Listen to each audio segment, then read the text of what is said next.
Once again, a very good evening to you and a very warm welcome to our little podcast, Sweet Omagh Town. And as I sit here alone, I wonder, just wonder, would my co-presenter be on the other end of the line? It was Halloween.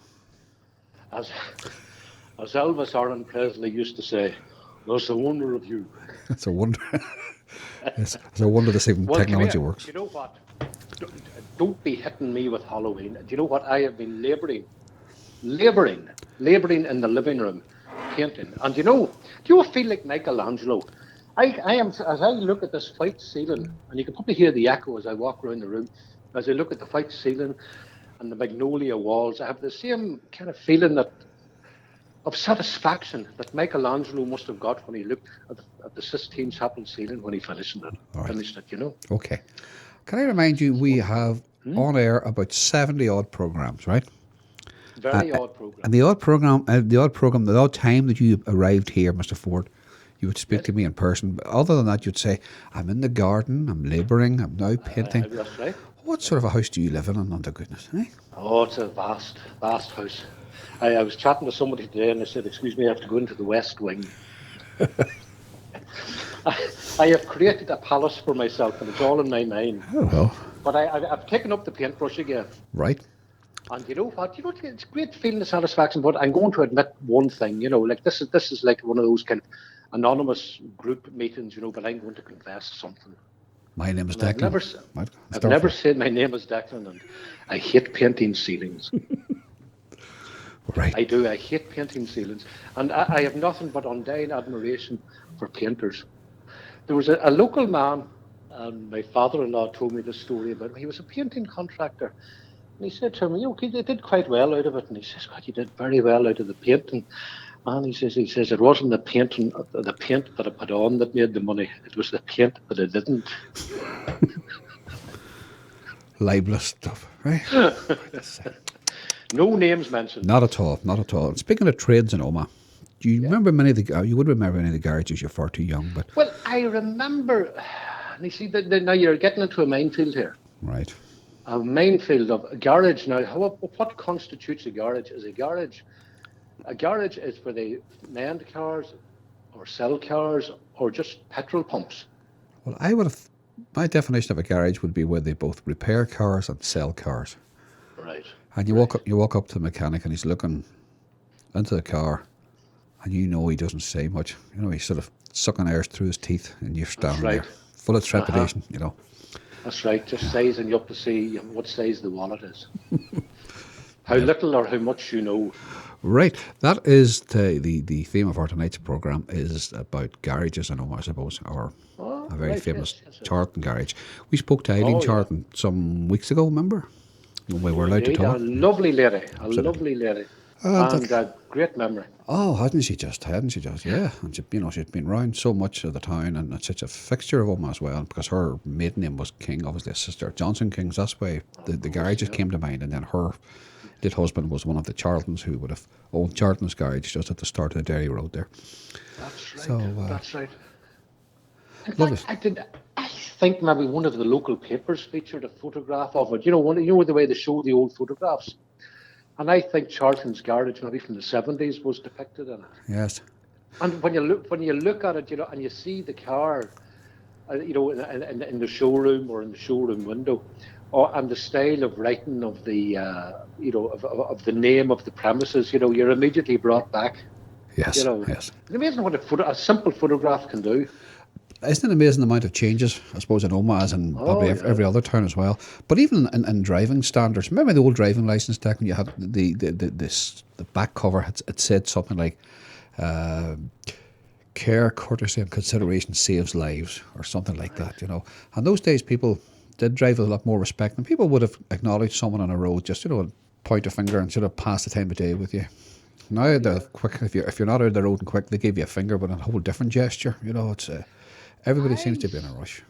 Exactly. Well, I seem to recollect my father's license. I think it was like a Hessian blue. Yes, bright blue. That's yes. a kind of cardboard cover. A lot more authority to it than that. Yep. Those bits of plastic we carry around now. Yes, of course it was. Yeah, it was a big thing to get in those days. Well, I suppose when not that long before that, people didn't. You went down to the post office and got your driving license. I suppose some years early before that. So I suppose when the test came in, it was a big thing for people of my father's generation. I was relatively late to driving. In fact, and I know this is going to go no further than yourself, but I did the test 3 times before they finally gave in and gave it to me. I think they were sick, sore and tired looking at me. But I very, very well remember my first time driving the car. And it was, the way when you're a teenager and you always have a buddy who's got a car, therefore you don't have to even think about driving a car because you sit in the back seat eating your burger and drinking your Coke, and as you cruise around the town endlessly, going nowhere, just going round in circles. But anyway, I remember when they persuaded me to sit in the driver's seat, and I can remember, thankfully it was in a car park, I drove the car with one hand on the ignition key and the other hand on the gear stick. That's true. Your first introduction to driving, was it? Yeah. And I think that's why it took me 3 goes to get the test. Yeah. But having a car in those days was essential if you wanted to get a girlfriend, because if you're sort of dancing around the Gap Ballroom or Royal Arms or wherever you were, right? The girl put her hands around your waist and then she sort of feel in your pocket to see if you set of car keys. And then she's winking to her friends. I got a lift here. Right. You got a lift home. Oh, aye. Romance had nothing to do with it. Not a thing at all. Absolutely not. Sure, whatever. Oh, I know. But no, the garages, it's an amazing. The kind of the kudos a car would have. Yes. And a certain car would give you a certain authority. Still does, I suppose. I suppose, yeah. And how I suppose how people kind of judge somebody by what they drive. Mm-hmm. But I think to some extent that's maybe dying out. I don't think we're as precious as we were. Not probably just as we were maybe a couple of years ago. Now things have moved on. I suppose people looking for economy now, and then these. Well, that's it. That's it. I like these cars. Economy is what you and I search for endlessly. Yes, I love these cars that cut out at the traffic lights. These hybrids. That stop and save petrol. Mine's cuts out at the lights, but you have to get out and push it then to get it to go. But I remember a certain gentleman in Omagh, we know him very well, who drove a lorry around Omagh, and his lorry just broke down at Slevin's Chemist in the Drumquin Avenue, and it just wouldn't start. And this rather impatient lady started to blow her horn a couple of times at him, and this gentleman got out and opened the car door. Lady, he says, "Look, tell you what," he says, "I'll sit and blow your horn. You start my lorry." Right. And that ended the conversation. She was a bit more patient with them. Well, do you know what I witnessed? You don't see that much road rage around now this time. But I was out. I'll not mention the place, but we'll call it Lidl. Right? I happened to be coming out of Lidl, and there was a car in front of me, and some woman in a big car went sailing down, and obviously went through the red light and had to stop at the entrance to Lidl. And the lady in front of me, she was irate. She got out and she slammed her door and she battered the woman's door and she gave her, I think the technical term would be dog's abuse. And the other woman, she had the window up and you could see that she was mouthing things. I think she was praying. I think her lips were going that fast. Yes. But it was actually quite strange to watch. Oh, and that's what you would do, Jack, and you'd sit and smirk at someone else's. I'm not. I know you would. That would have been McGill's garage, Jack. Remember that site of Lidl's was John McGill's garage. Yeah, they sold Hillmans and stuff. Right. Garages in those days were big employers, because you had maybe 18, 20 different mechanics, because in those times cars had to be all oiled and greased. And of course. And I suppose the lorries had to be looked after as well. Of course and the vans. Well, then tell me, were there dealerships in Omagh? Oh, there would have been, all right, aye. Well, I think Charlton's were Vauxhall, weren't they? And then Johnson Kings were Ford and stuff. Right. And Turney's were maybe Hillman and Humber, were they? Oh, someone else could tell us, Declan. I don't really remember who they were, but they're all they were different agencies in those days. They weren't, and then there was a Volkswagen dealership. McKinney's at one stage in the Derry Road, where the first Volkswagen dealers in Omagh. Then Lawrence took it over and took it out further out the Derry Road down to Mountjoy. All changed through the years anyway. So. And exactly, and when you think of it, you think of the major changes where you have all those English cars And then suddenly then you have the Datsuns and the Mazdas coming in and the Hondas and the Toyotas Yes. who radically shake things up, Yes. Yes. you know. Now it comes It's to amazing. mind. Sorry, it comes to mind as I speak to you. I have an interview with Kevin Martin. And for those Right. who remember Kevin Martin would have been a brother of the late Jackie Martin, who ran the St. Enda's GA Club. Yes, the great GA. man, Kevin, yeah. Kevin actually worked many years ago in Johnson Kings as a young mechanic, and then anyway, the story is he finished up. He owned TJ Hamilton's in Belfast and Irish Road Motors up in Craigavon. And I remember interviewing him about how he got those garages and how it came about. Sometime I wonder if we could put that on sometime. It'd be nice for a change, wouldn't it? That would, because after I got married, the first car that we had was a blue Ford Fiesta, bought in Irish Road Motors in Craigavon. Craigavon, yeah, What Kevin, about- yeah. Yeah. Oh my goodness. And it's a small world now. What do you have We're this? going back 40 years I now. could still go back further than that. But anyway, Oh, sure, if you know. Kevin Martin had a place in Spain, a little villa in Spain, Right. and he had a little car there. And then he decided to sell the car. And who bought his car? Somebody looking for a bargain. Yeah, now you're talking to him, yeah. But you, I have a was it? little Ford Focus that belonged to Kevin Martin in my little garage in Spain, yes. And tell me, see, when you go out to Spain, Yes. I mean, I know you haven't been there in quite a while because of coronavirus. et Yes, cetera. yes. Do you go with a full hog and wear a sombrero and talk Spanish No, and eat paella? no. No? What I do is I take a little credit card. That's all. Right. Don't even take a toothbrush anymore. No, all is there Just for a me. credit card. You wash your teeth with a credit card, yes? Then if you've got a credit card, you'll get your teeth cleaned as well as your bank balance. So it doesn't really I matter. suppose you probably leave them in somewhere to get Okay, then collect them. moving swiftly on. Come on. Well, come here. Baron, Right. I'm going to do a little plug here. Okay, for your little book, I suppose. Yeah. No, the book, we did that last week, and the book is for sale. And anybody out there interested, Boneyard Records or www.declan4.ie.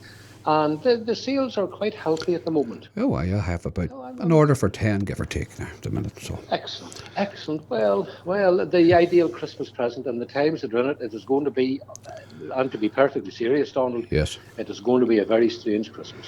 sure. And we will do our best. We'll be here. Nothing else feels lighten we'll be things here. up. God love You us. know. Yeah. No, but the thing I was going to tell you is about now. There are Halloween stories going on to the council website.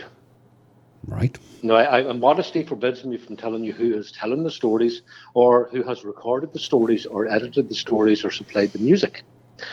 But let's say they will be going on in the very near future, as in a day or two, and well worth looking out for because they will appear on the Sweet Omagh Town website.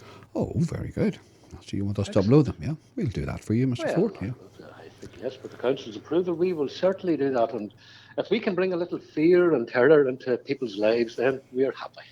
I could just imagine people being afraid listening to you talking, Declan, right now. They never listen when you taught them at school, so I don't think it's going to make much difference now trying to tell them ghost stories. But They're anyway, in dread when I open my mouth. we live in hope. We live in hope. I know these things. Anyway, we shall. But you know, Halloween's not what it was, thankfully. Were you a fan of Halloween? I'm not a fan of anything, Declan, I hate to tell you now. No, I don't do Easter, I don't do Christmas either, and I don't do any of those things. I just like to live just day to day. Simply. Simple life. Simply. Yeah. You know what? You're a hermit. I am. You know, you're probably writing down a great big book of your thoughts. Thought for today by Donald. Oh, you're close, you're close. Yeah. I am writing a book, but it's not about thoughts. Oh, excellent. Oh, but Well, you have to keep us fully appraised or abreast. And all will be revealed, to say in good time. Right. No, it is a book, but it's not about. Oh, excellent. well, I so- didn't realise that. Speaking of books, Christopher McGill has a book out. No, Christopher. Oh, I see that. Yes, I was speaking to him last week, actually. Well, Christopher worked as a stockbroker in Merrill Lynch's, I think, maybe. Right. And I was a stocker-upper in the bar where they lived in John Street, so. Well, that's a very tenuous link to a stockbroker. Yes. I'm sure But, you broke many as a stock. Oh, I did. I broke probably Kate's heart as well. I was the guy who bottled the Guinness and stacked the shelves and stuff when I was a young lad. And I would have did it during school and after school. because in those days you could have missed out of school if you had 2 periods of maybe metalwork or woodwork or somewhere, and you're already clocked in. You're never missed. Right. You had had it out. You slipped off Slipped like out the the Great door. Escape. The Great Escape. You were the Steve McQueen. Of St. Pat's, it was indeed. But look, didn't do me any harm, did it? Well, come here. Are we going to talk to Chris? Yes, we are. We are indeed. We're going to have going to try a Zoom chat with him. I think we'll try that as a 3-way. Probably next week or two, Declan. Yes. I look forward. Yeah, he's up for it as well. He's going to chat about growing up in John Street and just the life at a bar, and then his sort of his journey into where what took him into that. He has had a remarkable life. He certainly has. Yeah, he's only a very young man yet as well. So I mean, he's up for a chat about it as well. So looking forward to having a chat with him. And from the reviews I've read of the book, what I've dipped into, it's brutally honest. Oh, it is. It's and it's not what you want to read. Yep, absolutely. Yeah, I think about when you're from Omagh, you can't write about Omagh and not tell the truth, because you can never go back again and say, you meet someone down the street and say that's a load of rubbish, because they knew exactly who was to school with you or who said what. So I mean, that's the thing about it. You can write all he likes about London, but if we say something about Omagh, there's plenty of guys in the town will say, "Hold on a minute, Chris." Now, So I think the book is getting great reviews. Seriously, it really is. Yeah. Good. Looking forward to getting it. I look forward to that now. That'll be a bit of fun. So, Mr. Ford, you enjoy your Halloween and don't be getting frightened now. I'll try not to. I'll probably be labouring either in the field or in yet another room. In my father's house, or what there are many rooms. There are many rooms. Aye, I would. That's right. But to be serious about painting, when you start in one room, it's like the Fourth River Bridge. It just goes on and on. Yes. For goodness sake. But sure, look, doesn't it? It keeps me occupied. Keeps you off the street. Keeping yourself Me? under how are you keeping yourself under these kind of strange times? It's the same as always for me. I never speak to anybody anyway, so it doesn't make a lot of difference. I go out occasionally, but not very far now. No. Dip in to get some groceries in the local shop, and that's about as far as I go. But we're getting through it, and I know it is seriously, to be serious for a few minutes. It is a stressful time for a lot of people, and I do appreciate that right enough. But I think we're well through it now. Seriously, I think we will. We're in the eye of the storm. And you know what? I really got to vent my anger at you. Well, not at you, but via you. All this talk about Christmas, making people think that they have to have this certain type of Christmas and putting that fear in people. I wish they would stop it. Yes. And just let people just find their own way through without telling them these great expectations that pointless. Well, we buy into that, don't we, Declan? I suppose that's the problem we do. We do buy into this myth that toys brings you joys, and that's right. Well, as you said the word myth. I think you're quite right. Yeah, really but coming up to Christmas, I think we should do something to lighten the load. Well, we have plenty of interviews still about. Some very good ones, and some you'll be very surprised to hear who's going to come and be featured in the next Pindown Christmas as well. So, anyway, without further ado, Mr. Ford, we shall introduce Eileen Charlton, a lovely lady, and it was a delight and a pleasure to meet her. It certainly was. A great Omagh woman. To see you again, take care of yourselves. All the best now. Bye.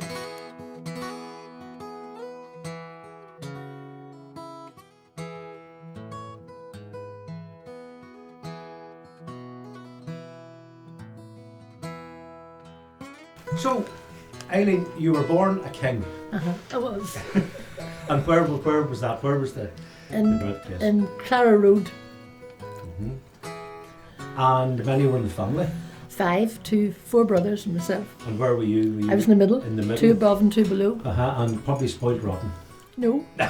Anything they could do, I could do it better. When they wore jeans, I wore jeans. When girls wore dresses, I wore jeans. Right. Oh, yeah. You're very, very much your own person. And it was a farm. And mixed farm. Was it in the family, or did you? Oh no, it had been family for many generations. Been handed down. Because my father had a whole stack of brothers and sisters, but they'd all emigrated to New Zealand, and he stayed and farmed, and that's where we grew up. It was a big farm. Pretty average. It was big enough, but a lot of it was mountain land. It wasn't all arable. Right. There was quite a bit of it, but the mountainy bit was. That's where the cattle roamed. And a wee lake on it. Oh, We used to be able to skate in the summer, winter time. Ducks and geese. There seemed to be there was no ducks and geese, but I mean, you used to ice over, and there seemed to be an awful lot better frost in those days when it would be hard as a rock, and away he went. Occasionally he dropped in. Oh well, yeah, it was one of the potential dangers, you know. Mm-hmm. So what about schools? Eileen, where did you go? I started off with Master Lochry's school down at Garvahullion, and then because we were the only Protestants, and there was no outside shed when the priest came round, we had to stand outside. So I don't know who the powers that be that said we should go to Dressick School, which was miles away, over off the Drumquin Road, and we used to do a shortcut over the mountain, and I hated it because all my friends were in Garvahullion you started with, but from there I went to the academy, and that was it. Well, how many years did you do in Dressick School? How many were you there for? We went to the academy at 11. At 11, Mm-hmm. yeah. And can you remember any of the teachers in the academy? Indeed I can. Well, any of them you'd like to mention, or that stick in your mind, in your mind's eye? Yeah, well, we had a fella called Donaldson he was young, and I thought he was smashing. I could never get things done. He came down and leaned over me to do it. Right. Ooh, dream time. Not the sort of thing you should be remembering, is it? Oh, no, it was a good bunch of people. And did you get involved in sports or drama or anything like that at school? I was quite involved in anything that was sports, yes. I always liked sports. I was good at running for long legs. Right. I wasn't really too academic, but And how many years did you do in the academy? I suppose I was there 5 or 6 years. And then after the academy, what was that? I went to work with late Tommy Rutledge, who was a chemist. Right. Whereabouts was that? Where was it? It's beside the Carlisle. I think now it's a card shop. Oh, yes. And how long did you work there, Eileen? I worked there for 3 or 4 years until I got married. And your husband, he was from? He was Charlton from the Derry Road. They had a garage Yes. on the corner of Brookmount and Derry Road. How did you meet him? Had you known him on and off? No, I met him. I think we met at a badminton dance. And can you remember where it was? Yeah, yes I do. I think it was in that wee hall in Campsie, the British Legion. We turned round quick and you hit the wall. Oh dear. Well, can you remember the bands that played at all, or can you remember any of the musicians and even the music or the songs that they played? Anything that would stick in your mind? Well, there was, I can't remember what was Top of the Pops in those days, but I mean, I was mad about Top of the Pops. But the bands, it was a mixture of bands. There were usually a wee group that came from somewhere. And then, of course, went on to be the Platter Men and the bigger ones. Right. This was the very early days. Yeah. See, I'm old. No. When you're geriatric, it's hard to go back. No. Well, then what about entertainments then? When you're in the academy and that, just before you got married, was the cinema? The cinema. There was Miller's, which was behind the Royal Arms, known as Miller's in those days. And there was a star one round on the opposite the retail park now. Sedan Avenue. Yeah. And then they built later on the county cinema. And did you like going to the pictures? I loved the pictures. Any favourite actors or actresses? Sure, loved them all. Oh. You came out, you were Betty Davis tonight and you're Joan Howard tomorrow night. My father went to school in Downpatrick and it's called the Dullasal School, and there was an elderly Dullasal brother came in, and one of the wags in the class had scraped on the blackboard, "I ain't Clark Gable, but I'll do what I'm able." The elderly brother came in, he says, "Who is this Clark Gable?" And "I ain't," he says, "I ain't." Such atrocious grammar.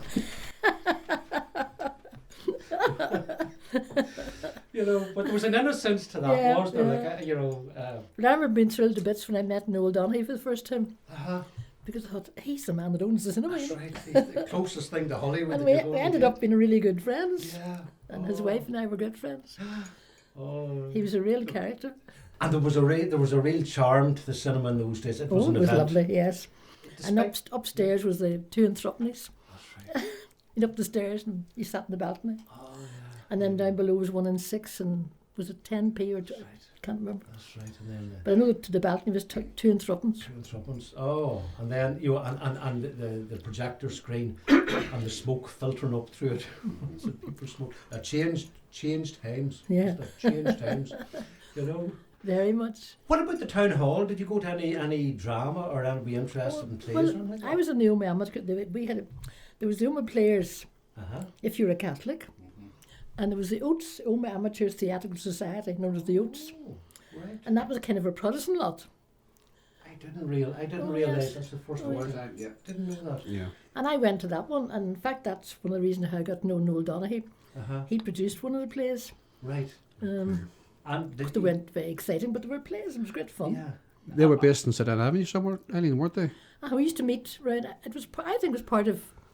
It's now knocked down. It was where the retail park is. There was Yeah, a big pavilion. Yeah. Yeah. pavilion. That's the word I'm looking for. Yeah, remember. Yeah. And sometimes we had met for rehearsals in the town hall. Actually, there was a couple of Right. rooms you could get there, and we'd done a play that would last maybe some night for 2 nights, somewhere 3. But it was nearly more fun actually rehearsing than actually doing. Oh, there the play. was surely. Because Yeah. you're up to hey do when you're on the stage. But the shenanigans beforehand and the friendships that you make. You Oh know, yeah, it was great. And, It was. I'd be involved in drama myself. Oh, the drama was great. You know, I didn't realise that there was a kind of a division. Well, nobody ever said it was division, but that's the way it worked out. Yeah. And I suppose the bottom line, it wouldn't have bothered me which one I joined, but the Oates asked me, Yeah. and the the Omagh Players didn't ask me. That's right. Simple as that. Oh, think how your life might have changed had you gone one way instead of the other. Yeah, well, just the way things are. Oh dear. Oh no. Well, then, when did you get married? What year? Got married in 46. 46. Where was it? In Omagh or in Trinity. In Up Trinity. The reason being that people had to come from a distance, and our home church was Gillygooley. Yes. But it was not that easy to find if you don't. You meant a couple of miles, and it was the same clergyman did both. The late Mr. Pinkerton, and he suggested we have the wedding in Omagh because he would save all the travelling. And the reception was in the Melville Hotel, which was across it. Well, if there was it only was the Melville, or there was the Royal Arms, and you had about you couldn't take more than about 40 people. Yeah. In 1946, was the style of marriage or wedding still the same as now? Or, I mean, I recollect my parents got married in 1951 and they had a wedding breakfast. No, we had, our wedding was, most of the weddings in those days were about, ending up to about 12 o'clock, and then there would be a lunch. Right. At least that's what ours were. A lot of them were like that, Aye. that I'd been to. And then would there have been a reception as such then with music playing or was No. the Somebody might have sung a song at the wedding, but there was no music at the reception. Right. No. Right. No dancing.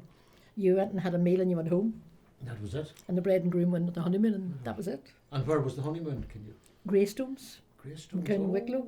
Right. wee village of a place. And did you go down by train or down by car? Or? We had a sports car. Oh. We had an MG, a green MG. Oh. Very upmarket. Oh dear. Well, 1946, you know, they're still rationing. The war has just ended. What was it like in Greystones? When you were down in honeymoon? It was lovely. Right. I mean, the hotel was lovely, and we had lovely weather. It was in July. The horrible beach is not. It's a pebbly beach. Yeah. It's not a nice sandy beach. And I remember I went to bathe, and it suddenly went down, and I wasn't much of a swimmer, and I was petrified. I thought I was going to die in my honeymoon. Well, what was life then like in Omagh in 1946 when you came back from honeymoon? You know, as I say, with rationing and with the deprivations of war. You weren't really aware of rationing that much, at least I wasn't. Because we were in a rural area and you had... I think so. I mean, there was never a shortage of... Everybody had butter. It might have come from somebody churning or whatever, I don't know. But there was never really... I don't remember any great shortage of anything. My mother would have complained about the amount of sugar she got. Right. But... she never ventured onto the Bundoran sugar. Oh, she did, surely. Of course she did. Oh, she did that, surely. Came home packed round with it. Yeah, just suddenly put on a lot of weight in that and then you crossed the border. Oh, But I was never aware of any great shortages. And I mean, there was rationing, there was coupons to buy clothes. Yeah. But you weren't getting much of a gym frock and an odd wee fancy thing. Well, then you see, during the war years, was life in Omagh curtailed? You know, I wouldn't know for I was out in the country, you see, until I got married. Right. I just came on the school bus and went home again. Aye. I mean, I wasn't going to pictures in those days. Aye. Maybe it's a special treat once in a blue moon you were taking something, Aye. but generally you weren't. Right. So the crack you had in the Yeah. bus, and that was it. No, yeah. Mhm. Your husband's, the family garage, did it always belong to Charlton's, was it? Or? Well, it was his father who started it. He built it originally. What agency were they? Vauxhall were they at that time? Or? Vauxhall and Massey Ferguson tractors and Bedford trucks. Because it was in sort of three sections. The top bit, which opened onto Derry Road, was all stores. That building's still there now. And then, and the showroom. And then you crossed the Brookmount, and that top one was that was mechanics, and then down the bottom layer was bodybuilding, because they built bodies for trucks for people like the district council and that sort of thing. Right. So it's quite a big body. It was nearly all McCall's did the bodybuilding. There was Sean McCall was in the stores, and Paddy and the father. They were all into bodybuilding in those days. I mean, one time they had 80 employees. Which, in a way, I have to think about it now. What did they do? Yeah. And then did the petrol pumps. But I mean, it. Yeah. Well, then. But then labour was cheap. Maybe you had extra whether you needed them or not. I don't know. Oh. Well, then, what was your father's family? Oh, sorry, your husband's family.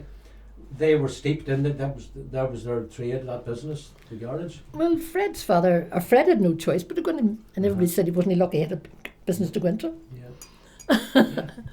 I mean, he went in straight from school, and then he was very unlucky. His father had a heart attack when he was 60, and Fred was pitched in to take over, which wasn't easy because he hadn't been managing it. Right. You know, and suddenly you're pitched in the deep end. Thrown in the deep end. But then it's the old story, you can do what you have to do. Look, that's it. That is it.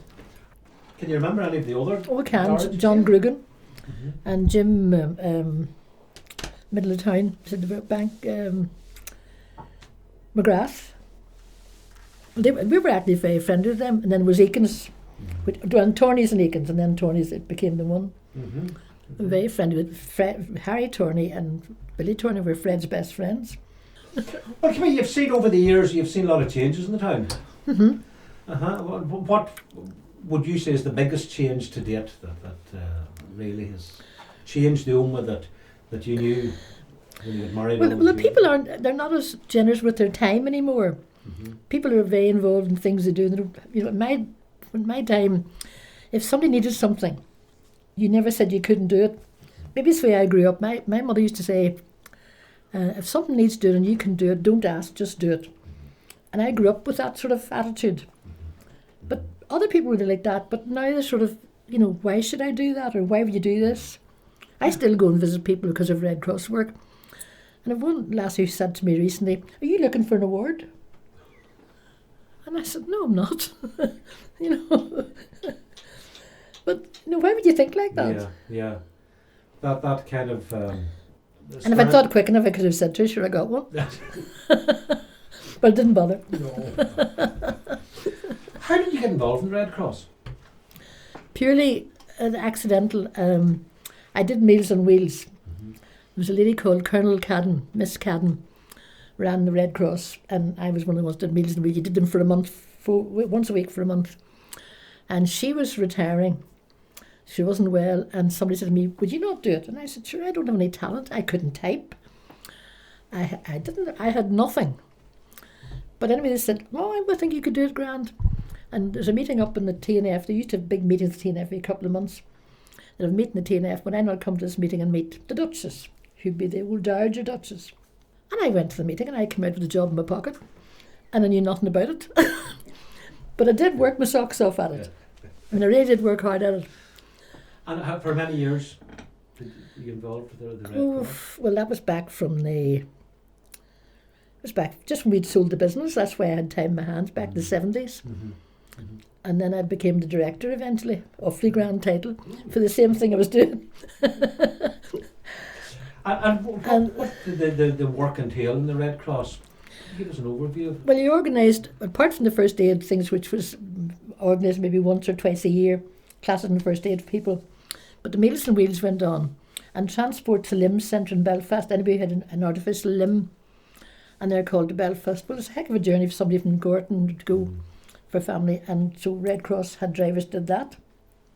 You went and picked them up, took them for their stuff, or to hospital appointments, or pick up their medication. I mean, I'm still doing things like that.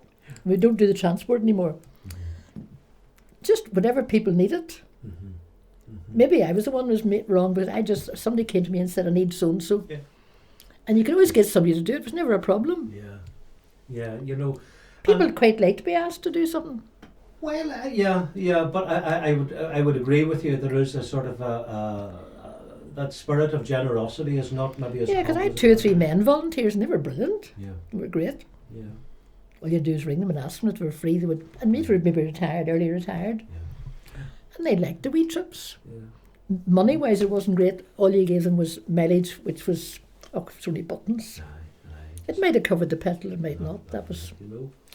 And you, prior to that, you mentioned Meals and Wheels. How did that operate in the town? We picked the meals up from the T&F, from the kitchens, in big heated containers.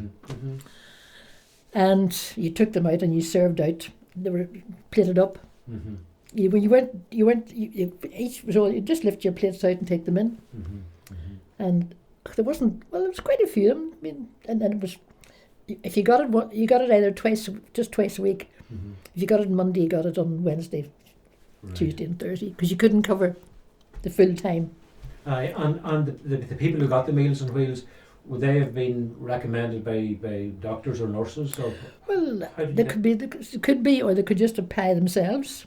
Right. And if you had the facility to do it, so you were limited in the amount you could carry. Aye. Because you had these containers that were about that there, and you might have had about 20 meals in it. Right.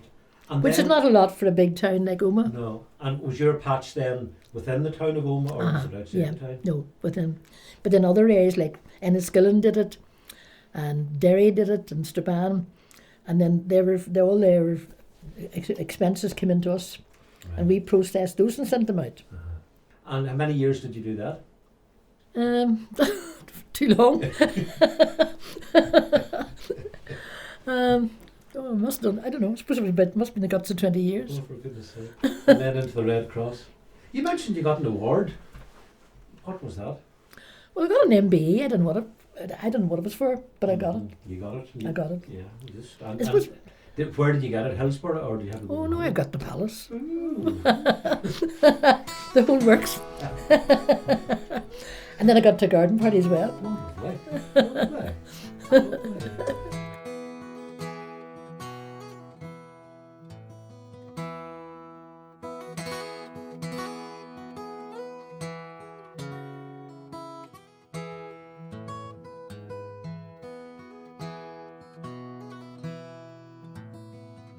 And I decided I wanted to go to the toilet, which I didn't really, but I wanted to get a look at it. So I went in and washed my hands. Washed my hands in the Queen's toilet. Oh, for goodness sake. So the Dowager Duchess of Abercorn, was she... She was the president of Western Branch Red Cross. Right. And what was she like to deal with? Lovely. Right. Totally down to earth, no nonsense. She wasn't keen to drive to Belfast, and when there was meetings in Belfast, she would drive as far as my house, and then I would take her on to Belfast. And you couldn't have met anybody nicer. No affectation. Right, lovely. Very kind. Lovely. Well, no, lovely.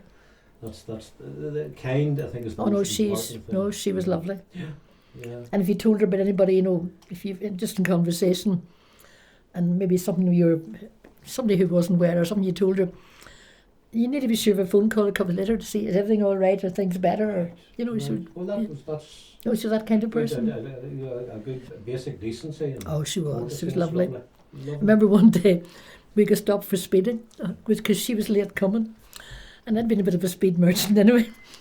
And I said to the policeman, "Well, the Duchess has a meeting in Belfast, which is very important, And he's a wee smirky brat, and he says to me, well, you're going to be a bit later now, aren't you?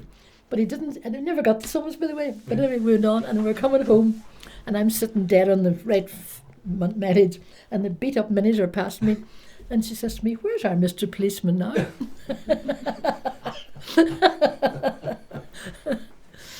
Oh dear. Memories are made of this. Oh, absolutely, absolutely. You know, so another of your great passions is bridge. Love bridge. How did you get involved in playing bridge? Or when did it start? I got friendly with Eva Crawford of Crawford and Wilson's, and she used to run the bridge. And she used to ask, when she'd have bridge parties, she'd invite me to go in to make the supper for the ladies. She might have 2 tables. And then I'd go home. But I used to sit and watch them playing. And I thought this wasn't a bad game to play. I would start. So that's how I got into bridge. Right. And you still play bridge? I still play bridge.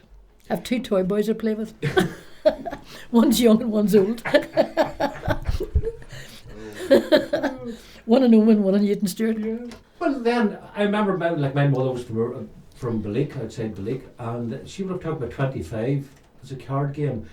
Would there have been card games in your house when you were growing up in Drumquin? My father wouldn't let cards into the house. Why not?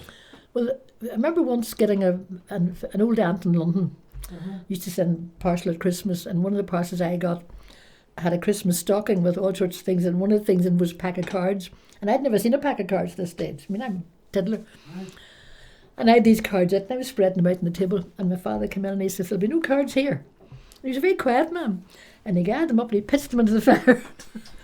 And it turned out, down in the valley, down in Clara, there was a house that was lost, playing poker. Oh, right. And he wouldn't let cards into the house. Right, because of that. Because of that, they were playing poker, but then this man lost his house. Gambled it away. Right. So no cards were allowed in. So. Right. Did you admit playing bridge to him during his lifetime, or was it that come later on? He was quite at that stage. I don't think he knew what bridge was. It wasn't gambling. That was all right. Right.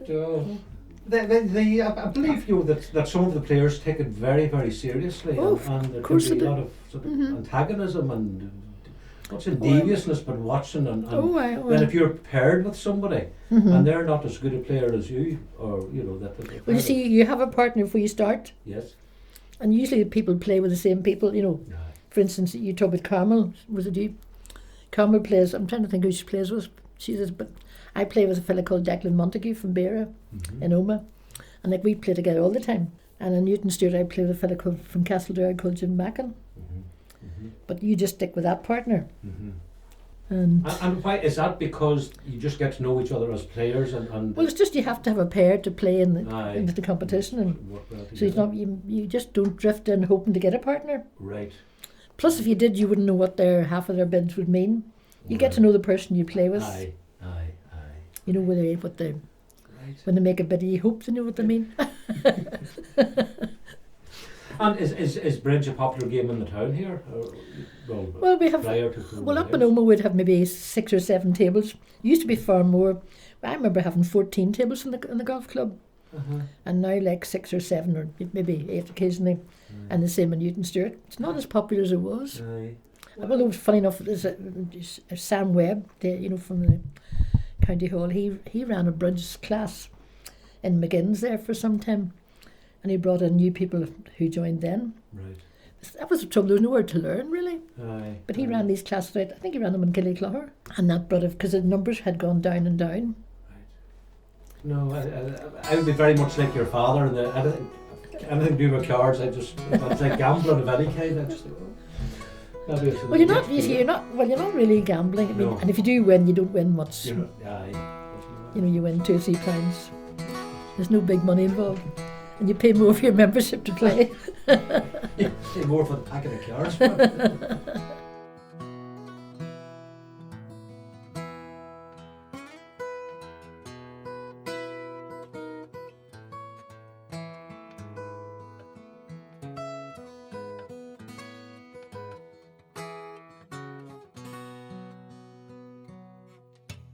Well, my eldest is a girl, and she was a civil engineer who then became a social worker. When she got married, she gave up the engineering.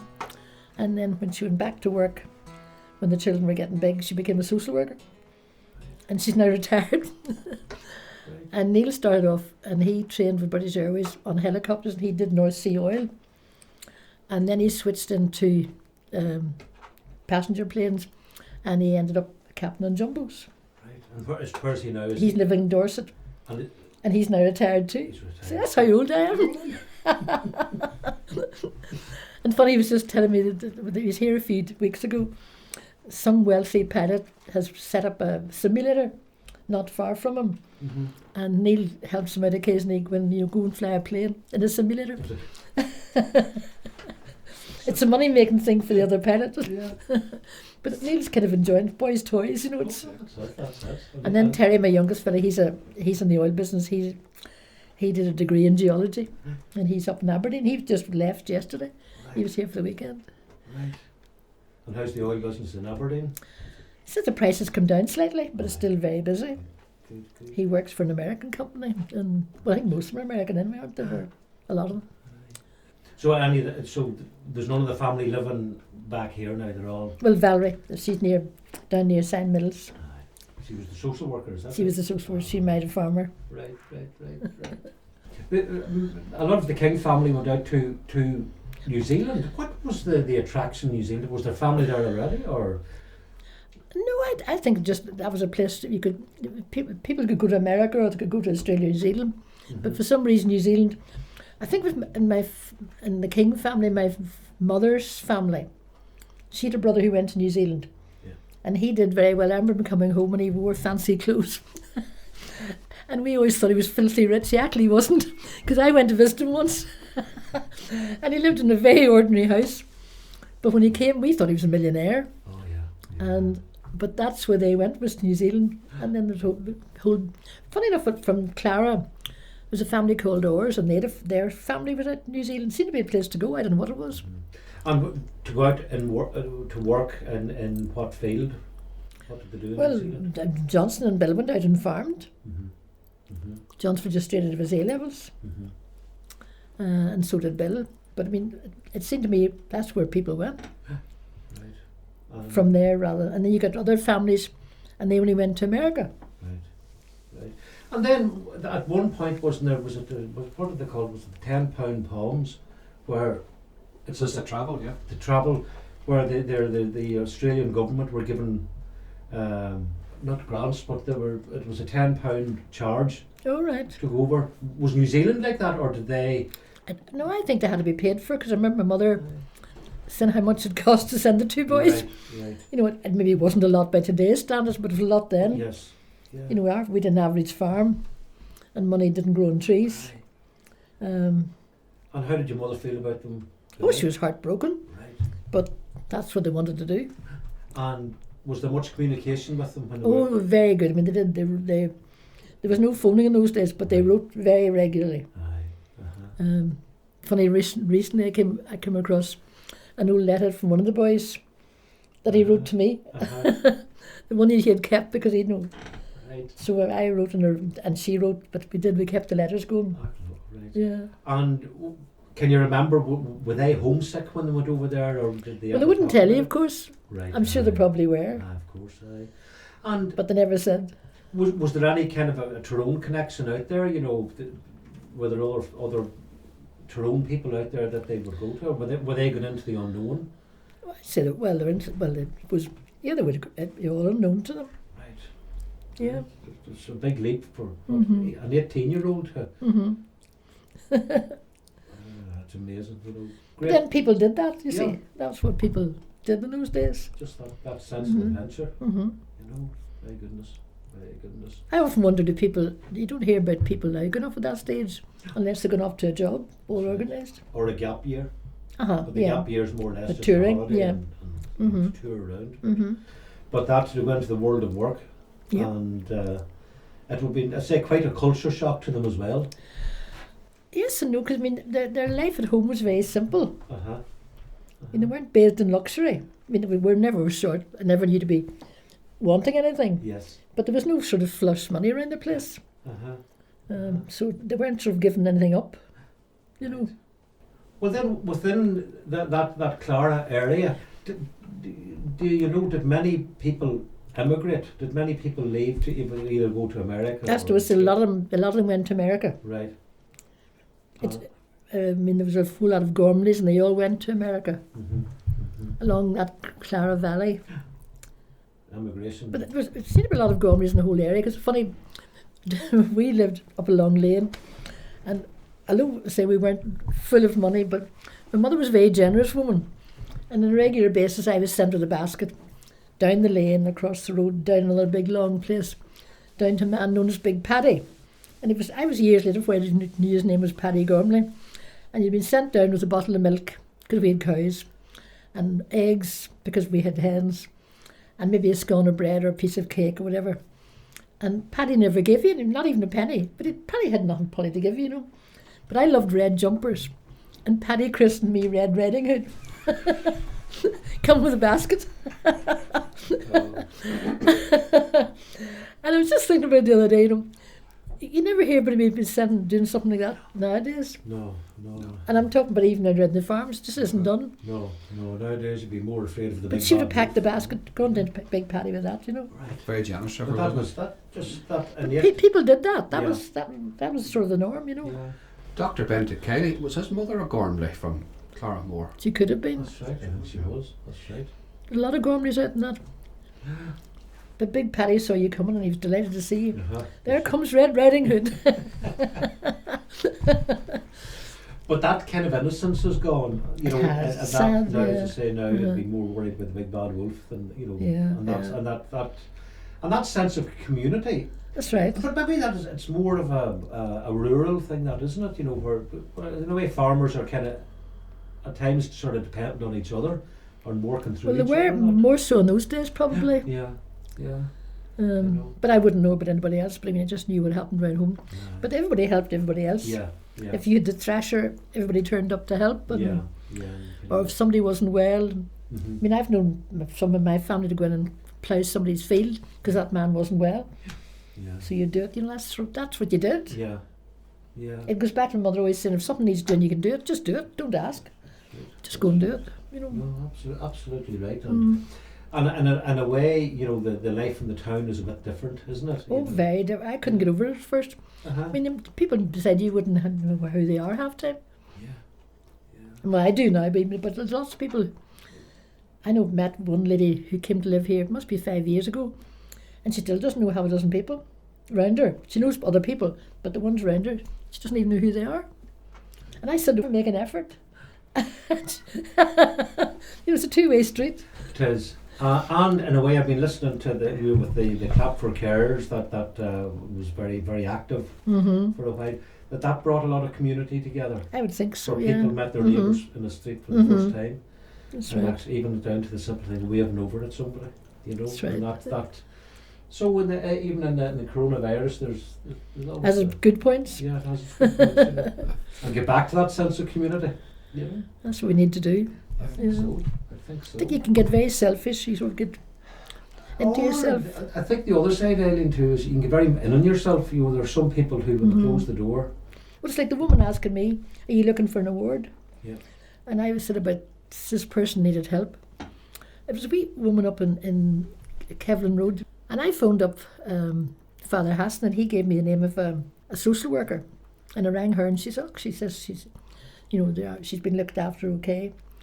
But anyway, I sent some money up to Father Hassan to send on, and I was out for coffee with a few women, and I brought this up, thinking they might pitch a few quid in. And one of them looks at me and said, "Are you looking for an award?" And that just wrecked me. I thought, you know, how could you think like that? I mean, why would you think like that? Yeah. It's sort of sad.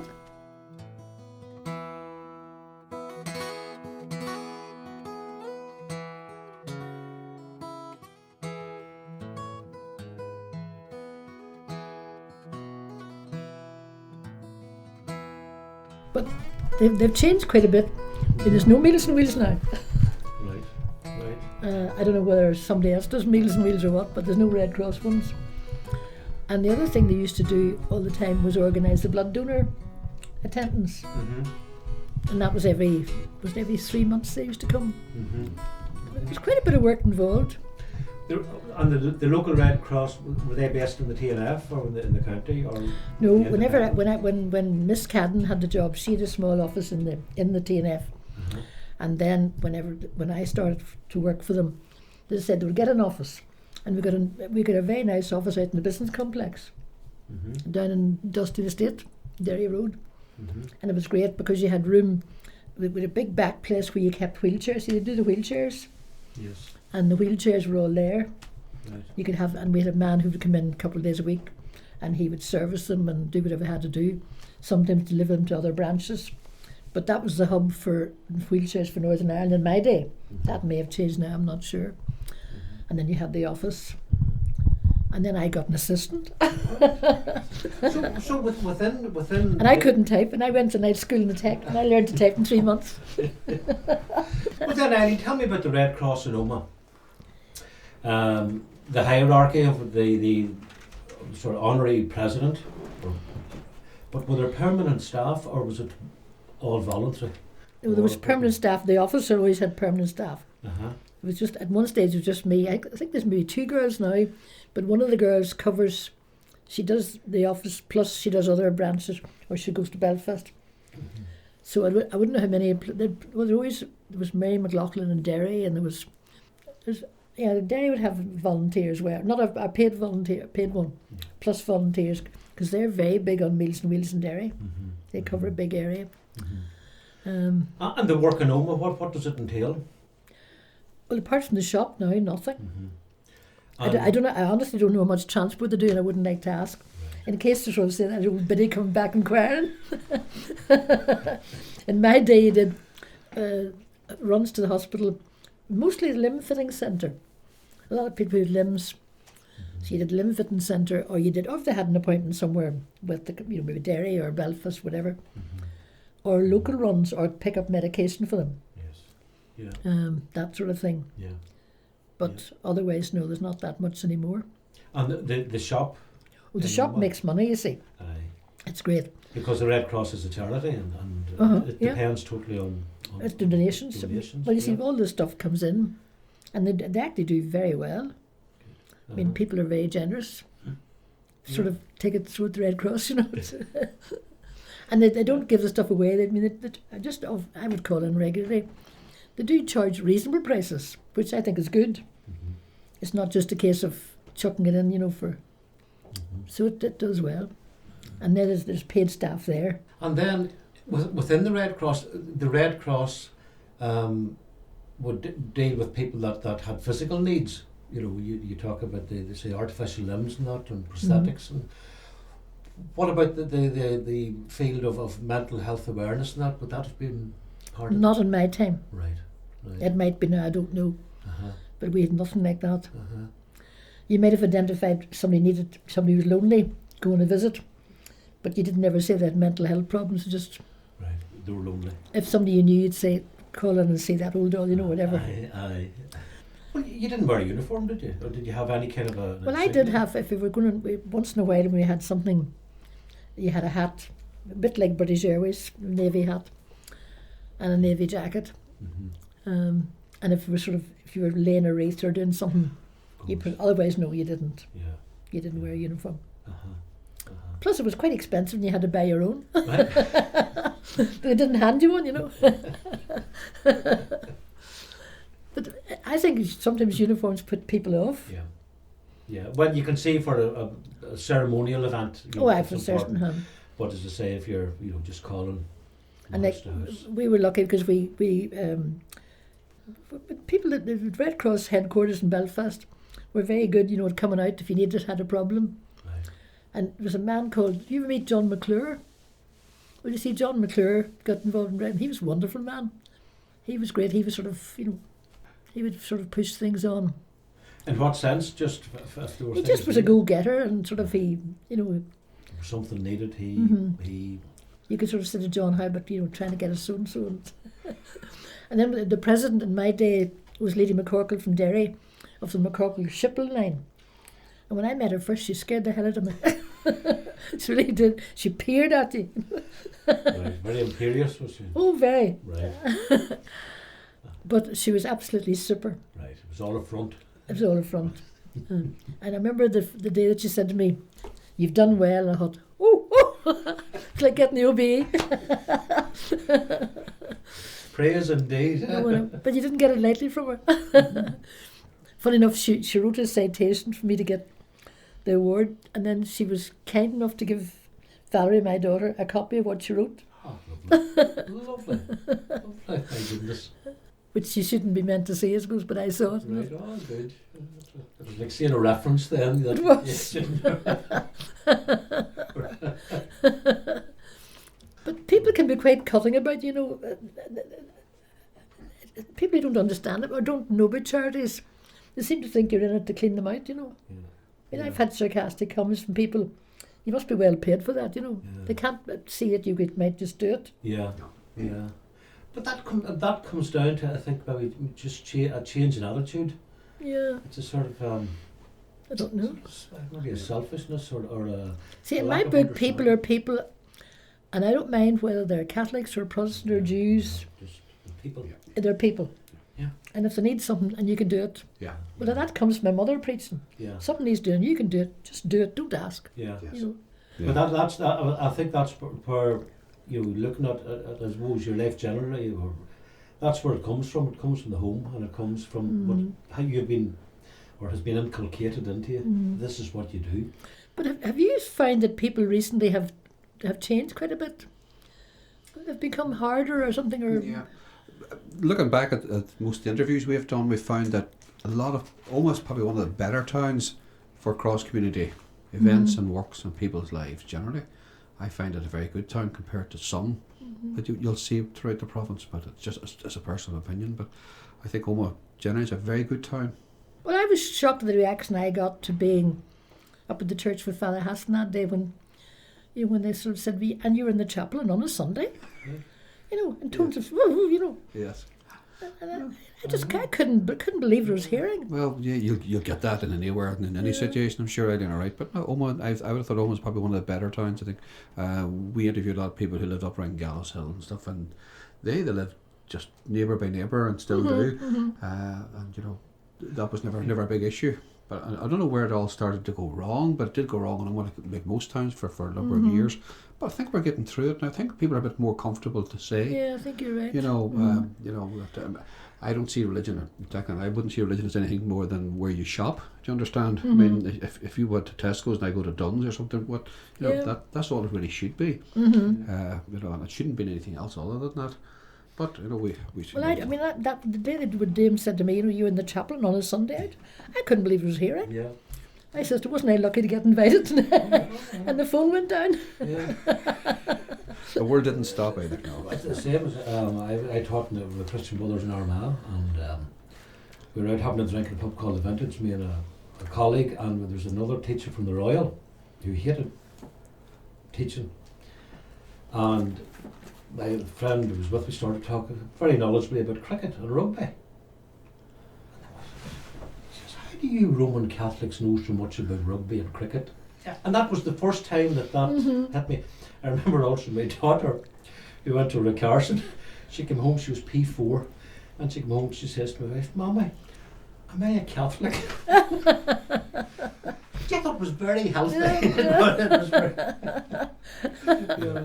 But I do think the Troubles coloured everything, and I suppose it started, I don't know, going to a Catholic school at first. Yeah. I made my first friends, and those are still my friends. Yeah.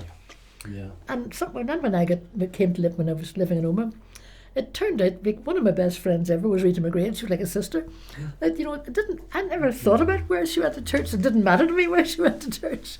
No. And she didn't care where I went. Yeah, exactly. Which was a very sensible, healthy attitude, but And that was true integration in churches in those days, and schools as well, because it was by necessity. You went to school, and who you sat beside That's right. were your neighbours and the people you want to live with, and that's, to me, is much more healthy than trying to prop up a school now in some stage just with numbers rather than people should just. But I just thought of, at one stage I could have lifted the phone with anyone, a half a dozen, said so and so needs to be ticked up, and can you take them? and would mostly say yes. But in recent times, there's been more hesitation. You know, Yeah. well, there's nobody else to do it. Aye.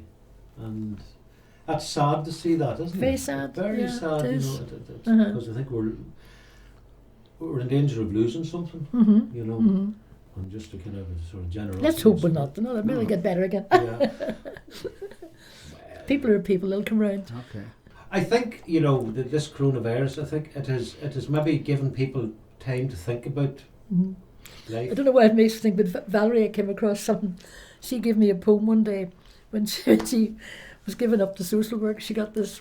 Some girl wrote a poem about her in the social services. Right? And there's a line in it. She doesn't know if she's a prod or a take. she's a wee girl from Tullymone. She's something she'll call her own. She doesn't know if she's a prod or a take. Hope she never finds out either.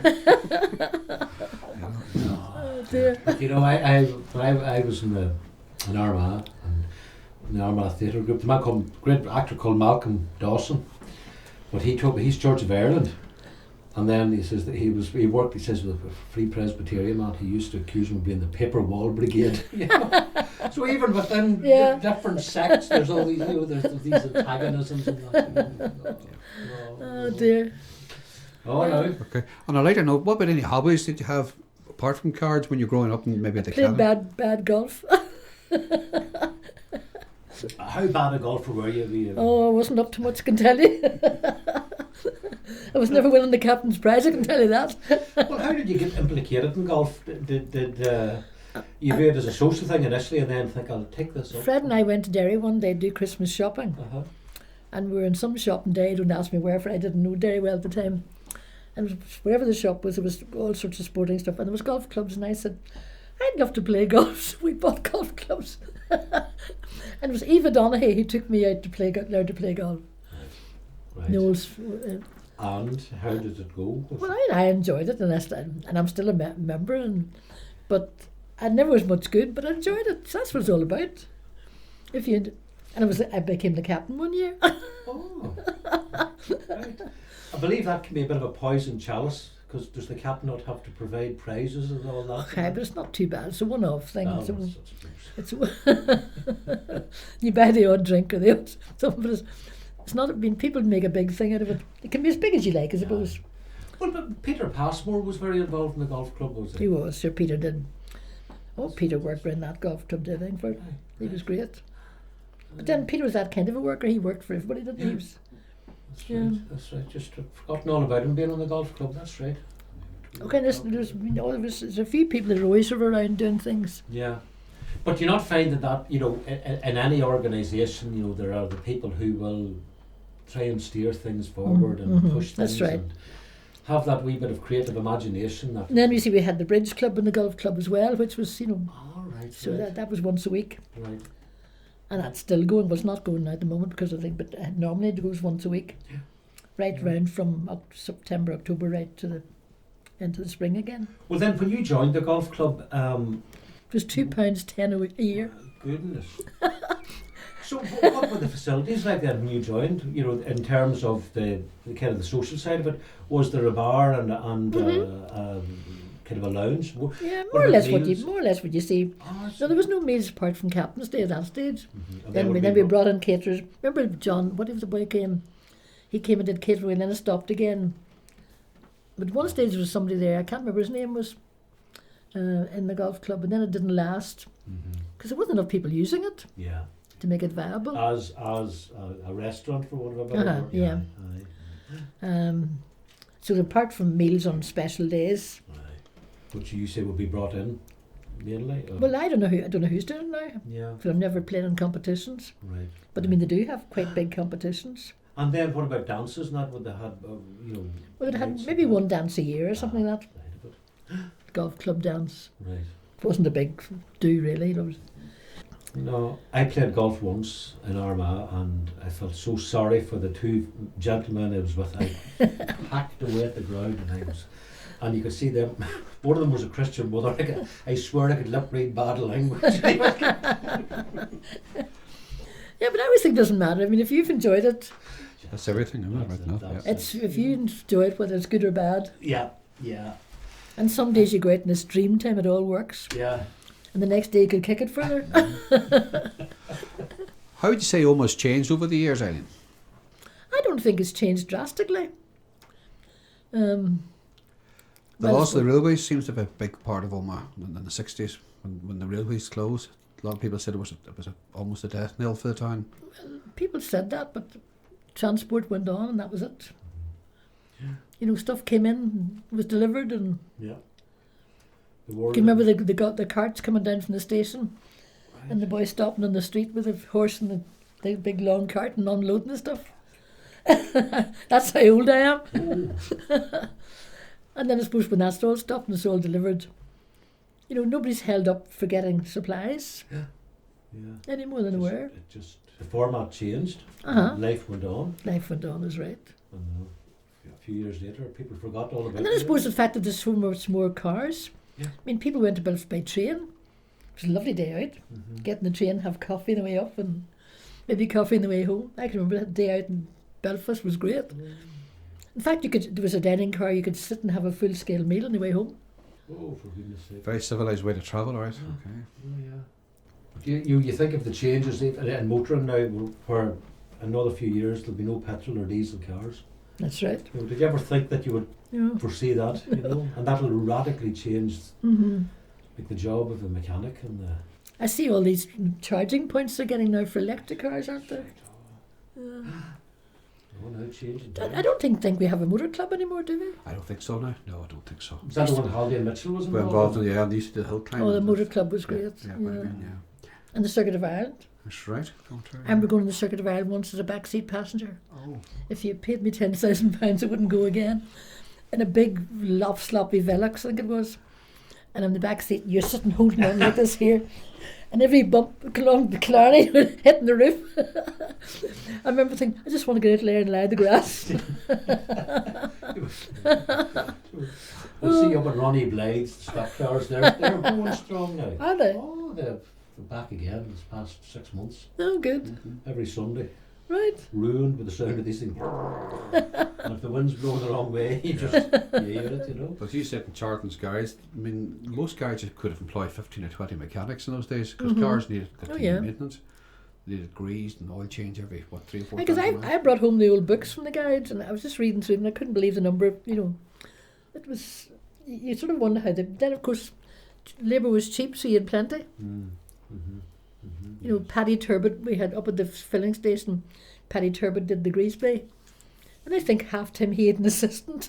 I don't know why you'd need that, but anyway. And then the stores would have 4 or 5. And it was amazing. And the bodybuilders and the whole... Yes, as you said, if the council needed a lorry or tipping lorry or something, the body was made in Charlton's.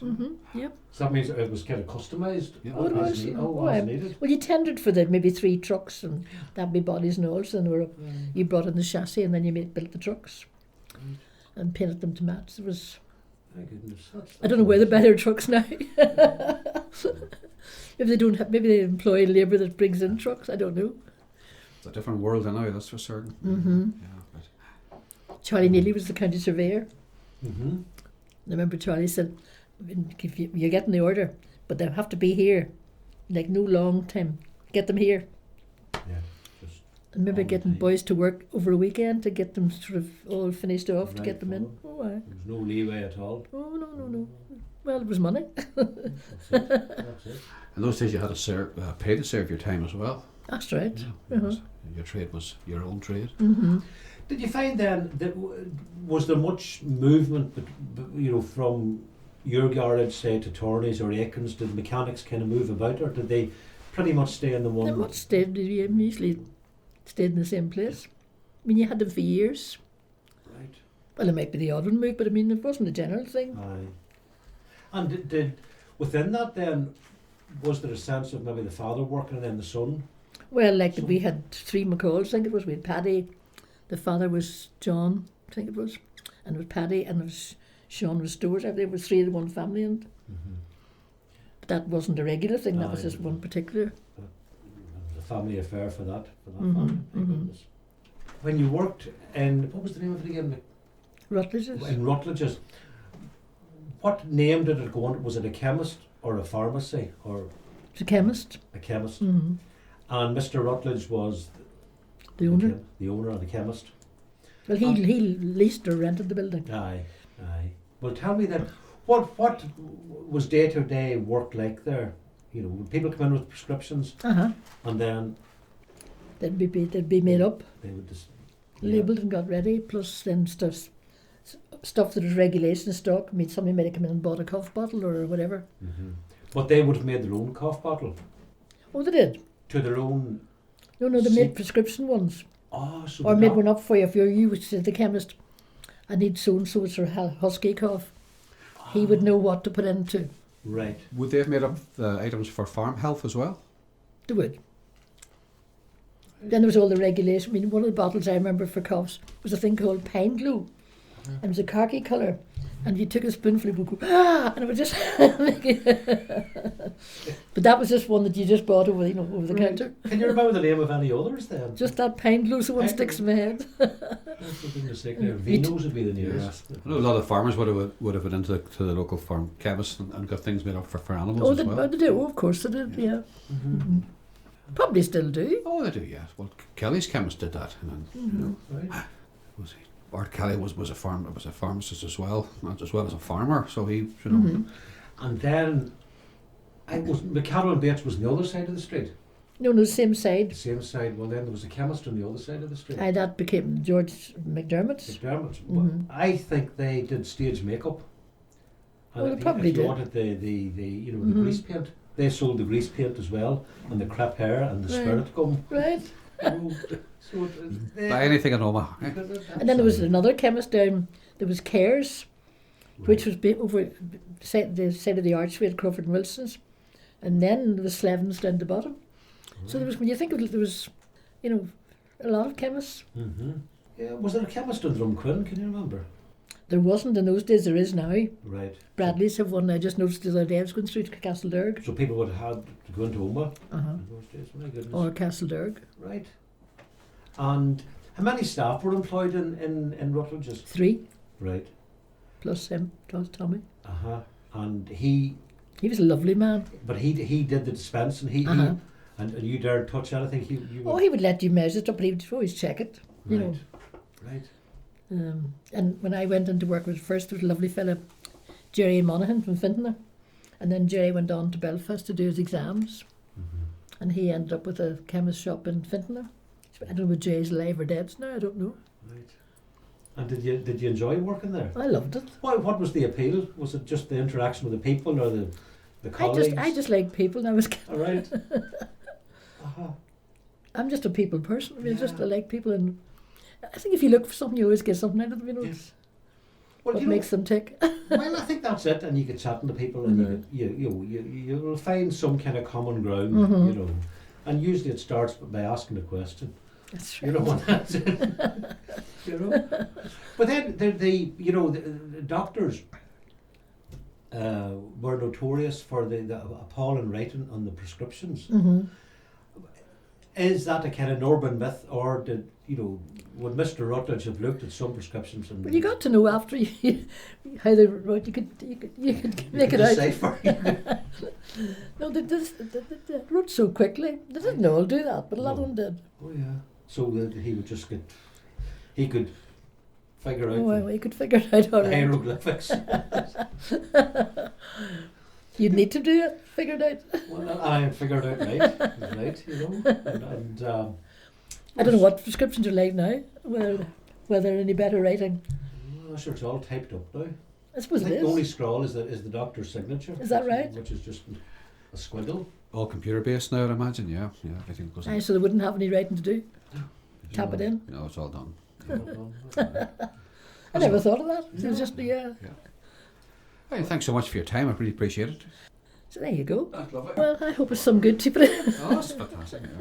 Yeah. 'Tis many's a gay night from dark till daylight I spend with people of high renown.